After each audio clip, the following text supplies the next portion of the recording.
श्री दुर्गा देव्ये नमः। श्रीमद्देवी भागवत महापुराण नवम स्कंद दसम अध्याय। पृथ्वी के प्रति शास्त्र विपरीत व्यवहार करने पर नरकों की प्राप्ति का वर्णन।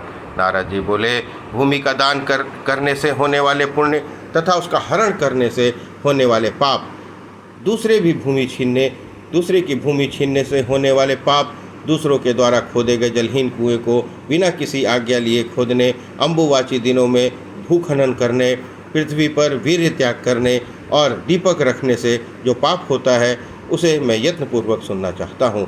हे वेदाओं में श्रेष्ठ, मुझे मेरे पूछने के अतिरिक्त अन्य भी जो पृथ्वी संबंधी पाप हो उसे तथा उसके निवारण का उपाय बतलाइए।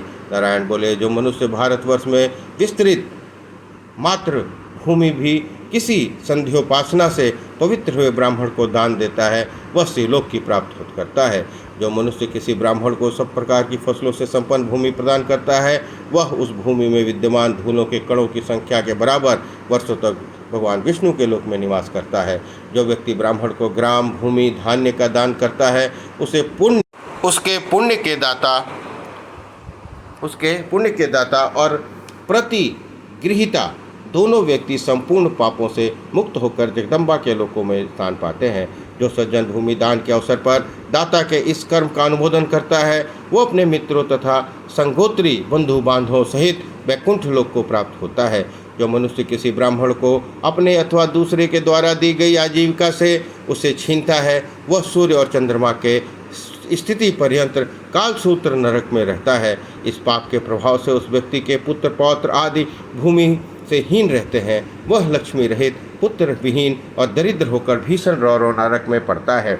जो मनुष्य गोचर भूमि को जीतकर उससे उपार्जित धन्य ब्राह्मण को देता है वो देवताओं से दिव्य 100 वर्षों तक कुंभीपाक नरक में निवास करता है। जो मनुष्य गायों के रहने के स्थान, तड़ाक तथा मार्ग को जोतकर वहाँ से पैदा किए हुए अन्न का दान करता है वह 14 इंद्रों की स्थिति पर्यंत असीपत्र नामक नरक में पड़ता है। जो मनुष्य किसी दूसरे के कुएं, तड़ाक आदि में से 5 मृतिका पिंडों को निकाले बिना ही उसमें स्नान करता है वह नरक प्राप्त करता है और उसका स्नान निष्फल होता है।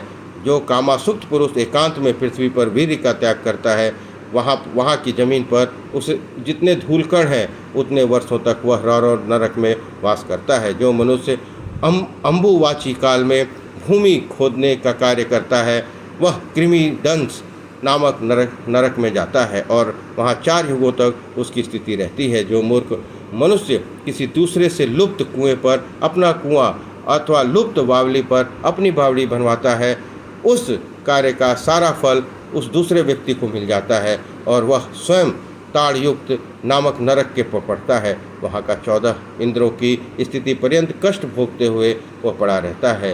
जो मनुष्य दूसरे के तड़ाग में पड़ी हुई कीचड़ को साफ करके स्नान करता है उस कीचड़ से जितने कण होते हैं उतने वर्षों तक वह ब्रह्मलोक में निवास करता है। जो मूर्ख मनुष्य भूमिपति के पितर को पिंड दिए बिना श्राद्ध करता है वह अवश्य ही नरकगामी होता है।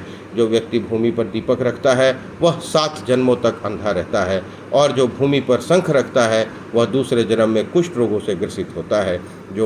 जो मनुष्य मोती, माणिक्य, हीरा, सुवर्ण तथा मणि इन 5 रत्नों को भूमि पर रखता है वह 7 जन्मों तक अंधा रहता है। जो मनुष्य शिवलिंग, भगवती शिव की प्रतिमा अथवा शालिग्राम शिला भूमि पर रखता है वह 100 मनवंतर तक कृमि भक्ष नामक नरक में वास करता है। जो शंख, यंत्र, शालिग्राम का जल, पुष्प, तुलसी दल को भूमि पर रखता है वह निश्चित रूप से नरक का वास करता है। जो मंदबुद्धि मनुष्य जपमाला, पुष्पमाला, कपूर, गोरोचन को भूमि पर रखता है वह निश्चित रूप से नरकगामी होता है। चंदन, काष्ठ, रुद्राक्ष, कुश की जड़ जमीन पर रखने वाला मनुष्य 1 मनवंतर पर्यंत नरक में वास करता है। जो मनुष्य पुस्तक, यज्ञोपवीत भूमि पर रखता है वह अगले जन्म में विप्र योनि में उत्पन्न नहीं होता। जो सभी वर्णों के द्वारा पूज्य ग्रंथि युक्त यज्ञोपवीत को भूमि पर रखता है वह निश्चित रूप से इस लोक में ब्रह्म हत्या के समान पाप का भागी होता है। जो मनुष्य यज्ञ करके यज्ञ भूमि को दूध से नहीं सींचता वह 7 जन्मों तक कष्ट भोगता है, तप्त भूमि नामक नरक में निवास करता है। जो मनुष्य भूकंप अथवा ग्रहण के अवसर पर भूमि खोदता है वह महापापी जन्मांतर में निश्चित रूप से अंगहीन होता है। हे महामुने, इस धरती पर सभी लोगों के भवन हैं, इसलिए यह भूमि कश्यप की पुत्री होने के कारण, कश्यपी स्थिर रूप से रहने के कारण अचला, विश्व को धारण करने से विशंभरा, अनंत रूप वाली होने के कारण अनंता, पृथु की कन्या होने अथवा सर्वत्र फैली रहने के कारण पृथ्वी कही गई है। इस प्रकार श्रीमद् देवी भागवत महापुराण 9वां स्कंद 10वां अध्याय संपन्न हुआ। बोलिए दुर्गा महारानी की जय।